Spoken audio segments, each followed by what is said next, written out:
Some of football's banned items make perfect sense. Others have started genuine controversies at the highest level. Here is everything that is not allowed on a football pitch, and why. Let's start with the obvious one. Jewellery. Necklaces, rings, bracelets, earrings, all forbidden. Tape over them does not count as removing them. The reason is simple. A necklace can catch on another player's arm during a tackle. An earring can tear out during a header. This is not about appearance. It is about preventing a piece of metal from cutting someone open in a 50-50 challenge. Next, anything on your wrist. Watches, fitness trackers, smartwatches, all completely banned, no exceptions. Same safety logic as jewelry. A hard surface on the wrist during a collision is a risk. But there is a second reason that gets less attention. A smartwatch can feed a player real-time data during the match. Heart rate, distance covered, positioning. Letting players access that mid-game would create an unfair advantage between teams who can and cannot afford the tech. If this is the kind of thing that surprises you, that is exactly why this channel exists. Subscribe, because there is a lot more in the rulebook nobody talks about. Now here is one most fans have never even thought about.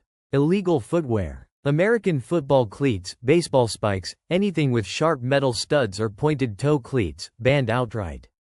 The reason is brutal but obvious. A boot designed to grip dirt in another sport can open a serious wound on an opponent's leg in a sliding tackle. Football boots are built so the studs spread impact rather than concentrate it into a point. Then there is the rule that has caused more arguments than any equipment rule in football history. Political, religious, and personal messages. Equipment cannot show any political, religious, or personal slogans, statements, or images, and that includes anything visible on undergarments, not just the shirt itself.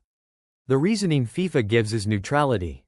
Football is supposed to be the one place where politics, religion, and personal causes are left at the door, so the game itself never becomes the story. This is where it gets genuinely controversial.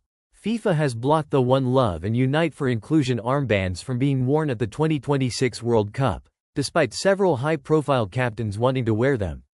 At the previous World Cup, FIFA warned that any captain who wore the rainbow OneLove armband would be shown a yellow card immediately, before the match had even started.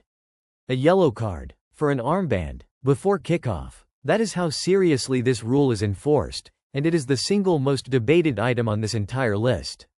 One more communication-related rule that surprises people. Players are not allowed to use any form of electronic communication with each other or with the coaching staff during the match. No earpieces. No in-game messages. Whatever happens on the pitch has to be worked out by the players, in real time, with no outside input once the whistle goes. And finally, the rule that shows the system is not always rigid. Arm casts, hand casts, and knee braces can actually be allowed, as long as they are fully padded, fully covered, and the referee judges them safe.